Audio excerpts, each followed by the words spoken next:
নমস্কার বন্ধুরা, welcome back to my channel PK kitchen house. কেমন আছেন আপনারা সবাই?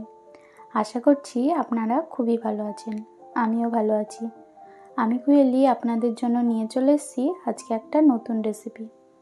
আজকে আমি আপনাদের সাথে ডিম ঘুগনি কিভাবে তৈরি করে সেটা শেয়ার করব। চলুন রেসিপিটি দেখে নিন।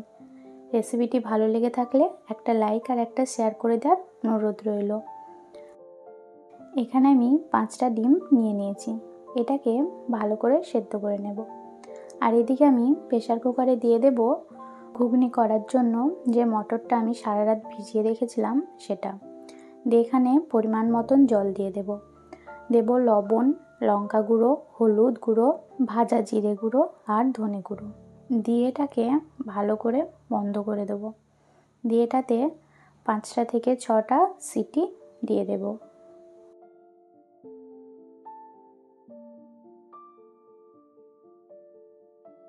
এটা আমার হয়ে গেছে। এটা ঠান্ডা হতে থাক, ততক্ষণ আমি মশলার জন্য এখানে কি নিয়েছি সেটা দেখিয়ে দেব।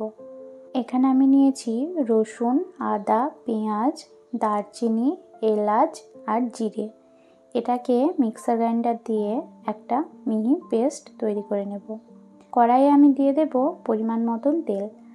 দিয়ে ডিমগুলোকে হলুদ, লবণ আর লঙ্কা গুঁড়ো দিয়ে খুব ভালো করে ভেজে নেব।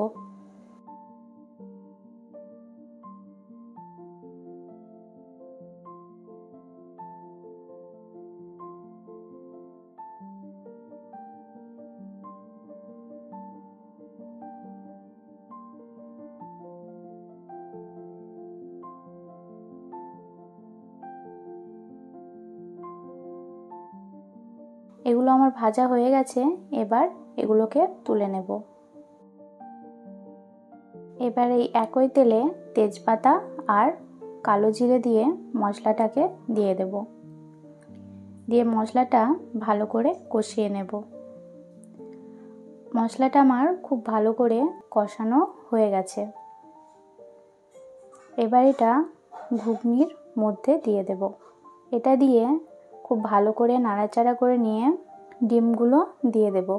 আর এখানে দেব কিছুটা কাসুরি মেথি আর দেব ধনেপাতা কুচি, কিছুটা গরম মশলা দিয়ে এবার এটাকে নাড়াচাড়া করে দেব। দিয়ে এটাকে ভালোভাবে রান্না করে নেব। এবার প্রেসার কুকারের মুখটা ওপর দিয়ে দেব। দিয়ে এটাকে 5 মিনিট হতে দেব। এটা আমার রেডি হয়ে গেছে। গরম গরম পরিবেশন করে দেব ডিম ঘুগনি। বন্ধুরা, রেসিপিটি কেমন লাগলো আমাকে নিচে কমেন্ট বক্সে অবশ্যই কমেন্ট করে জানাবেন। রেসিপিটি যদি ভালো লেগে থাকে একটা লাইক আর একটা শেয়ার করে দেওয়ার অনুরোধ রইল।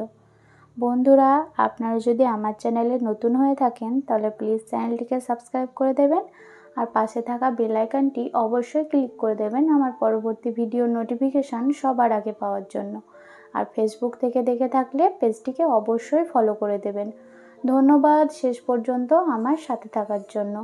ফিরে আসছি আর একটা নতুন রেসিপির সাথে। ততক্ষণ সুস্থ থাকবেন, ভালো থাকবেন, নিজের খেয়াল রাখবেন। এখন আসি, টাটা।